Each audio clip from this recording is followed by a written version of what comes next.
Hey guys, it's Sunday School Connect on the story of the bleeding woman. Now, Jesus did a lot of miracles on healing people, but this one was a little different because Jesus didn't go to this person to touch them to heal them. This person actually snuck behind him and touched him so that she could be healed. This story of the bleeding woman in the Bible is so short that it's crazy how much you can actually extract from it. When I read it years ago, I read more into it from a devotional book that basically brought it to life for me. It expanded more on it, and I cried. Like, I bawled my eyes out and cried because I realized how much I related to this woman, and I realized how much Jesus wanted to seek a personal relationship with me. And it's just changed my life since, so I'm very passionate about sharing this story. Growing up in a Christian home, and maybe you might not relate with me in that way, but maybe you'll relate to it in a faith-based way or a religious way or in a cultural way or just family expectations or your social circle expectations. But growing up in that environment, I always felt the pressure to be perfect or to be, good, to have that good girl kind of persona or reputation. And I carried that, throughout my teenage years, young adult years, and all of that. And to the point where, growing up as a teen or as a young adult, and you go through life either making, good or bad decisions or experiencing things, or you hurt someone, or all of that and all that in between, I started to feel like I was the worst person ever. Like, I was such a bad person when I did something wrong. And I felt the shame for that. And I felt just not good enough. And I felt, even with my own social circle, I felt, or my peers, I guess, I felt I didn't belong, I didn't fit in. And all of that made me just relate to this woman so much. So let me bring her to life for you, okay? So this woman, we don't know much about her. We don't know her name in the Bible. We don't know if she's married or if she's single, but we do know that she's been bleeding for 12 years, okay? We're talking constant bleeding, not the normal menstrual cycle of once a month for a week or so. This is constant, and it's been happening for 12 years. And she was looked at as unclean back then. If she was married, she couldn't have sexual relations with her husband. If she had kids by then, she couldn't lay with them and enjoy playing with them. If she was single or, married, she couldn't join her family for any gathering. She couldn't join society in general because she was looked at as unclean. If she sat on a chair, it had to be ceremonially washed. Anything she touched was unclean. And so you can just imagine, if she's walking by, people would want to avoid her and not want to be near her because she's unclean. And she basically suffered through feeling isolated and loneliness and ashamed of what she had. She was totally an outcast. She needed healing, and she needed to belong. She needed to fit in. Now, the Bible does say that she tried all the physicians and nothing worked, and she spent all the money she had. And so if you can just imagine, back then, they didn't have clean, sanitized gyno offices the way we do today. So can you just imagine the physicians working on her that probably weren't highly knowledgeable yet at the time? And just the instruments they were using, and the fact that she had spent all her money trying to find any way to cure her, and nothing was working. So on top of suffering and probably being at a worse state than she was before, she was also bankrupt. Like, she had no money left to even try another physician. And then she heard about this man, this holy man that's going to be in town. And this was hope for her. This sparked hope for coming from a hopeless, desperate situation. Just hearing about Jesus being in town and how he loved and welcomed, women or unclean women who were looked at in society back then as something to be shunned. She just felt so much hope coming her way, and that she was willing to try anything and go through the crowds that she knew would be around him just to touch him. And who knew what this woman was thinking? She probably thought, I have no money to pay him, or I can't touch him, I'm unclean. What if he gets mad? And so she could have thought all sorts of things, right? But the Bible does say that she had faith that if she could just touch his garments, she would be made well. So imagine her trying to slip into the crowd and get as close to Jesus as possible and try to press through the crowd and be unnoticed. You know, she might have had her head down, her shawl up, and just wanted to get to him as quick as possible and get out of there as quick as possible. And so she finally gets through the crowd and touches the bottom of his cloak, the bottom of his garment. That's it. That's all it took. And all of a sudden, in an instant, she felt her body healed. She felt her bleeding stopped, and she felt changed.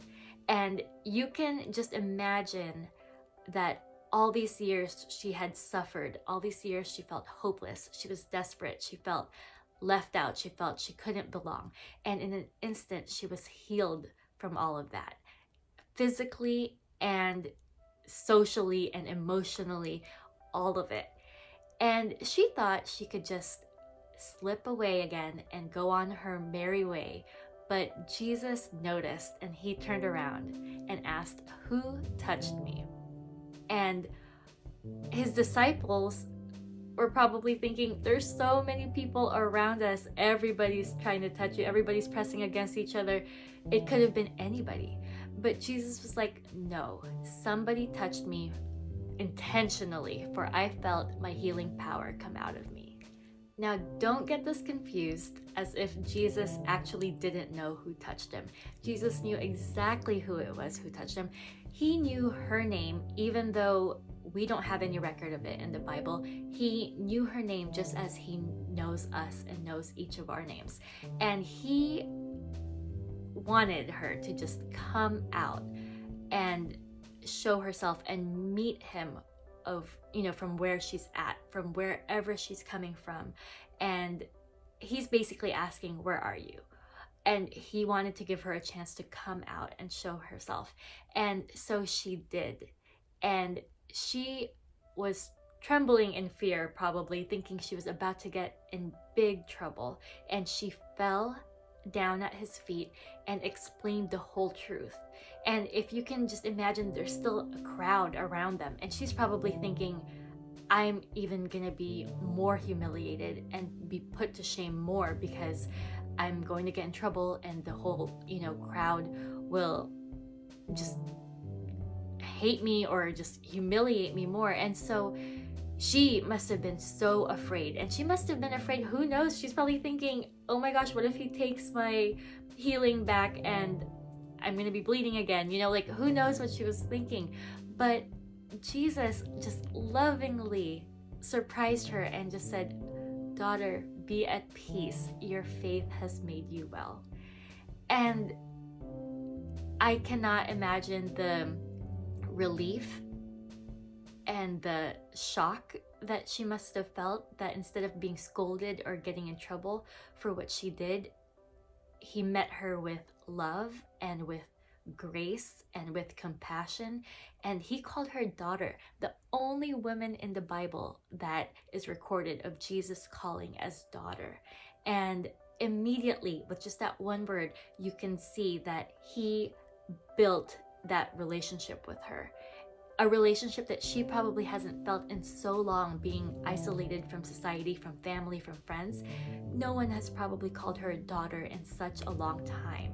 And here's Jesus calling her daughter and saying that, be at peace, your faith has made you well. So how does this relate to us? How does this story actually connect to us? Well, you might relate to this woman, whether you might feel you're in a desperate situation, a hopeless situation. You might feel that you're left out, you don't belong. You might feel the need for healing, whether it's physical, whether it's emotional, mentally. You might be coming from a place where you feel bankrupt, where you feel like you literally have nothing left in you, nothing left, out of you to try any more, to try any harder. You might be coming from all sorts of places, and Jesus is wanting to meet you. Jesus is wanting to ask, where are you? And wants you to come and draw near to him so that he can draw near to us. Well, first of all, let me tell you, if there's anything we can get from this story, is that one, Jesus always makes time for us and he pays attention to us. Sometimes we might feel like our problems aren't important enough or big enough, or they're too small or whatever, but Jesus still cares. So if you actually zoom out of this story and read the whole chapter, Jesus and his disciples were actually on their way to heal a different little girl. And in fact, along the way, they hear news that this girl had died. And so at this point, they were heading to the home of that family, which actually Jesus raises back to life. Okay, so the disciples were probably thinking, oh my gosh, we don't have time for this. Why are you concerned about who touched your cloak? Everybody's pressing against you. But Jesus wanted to turn around and ask, who touched me?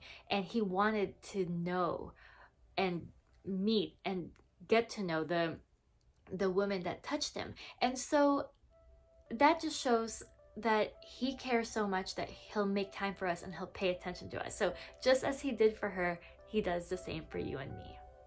And two, Jesus isn't fazed by our sins. Okay, nothing that we've done or will do will ever faze him. Nothing's too bad, too awful, too terrible. We might think so, other people might think so, but he doesn't think so. And so wherever we're coming from, just as like this woman had to press through the crowd that was blocking her, what are the things that are blocking us? Is it pride? Is it our shame? Is it our uncleanliness? Whatever it might be that's blocking us from coming to Jesus, we can just press through because he's lovingly waiting for us and he won't turn us away. In fact, he'll say, daughter or son, have peace, and your faith has made you well. Your faith has healed you. Your faith has forgiven you, all of that. And so that's the beauty of this story. Whatever brokenness you might be experiencing or that you might feel, Jesus is wanting to meet you to heal. And I hope you guys were encouraged by that. So thank you so much for watching.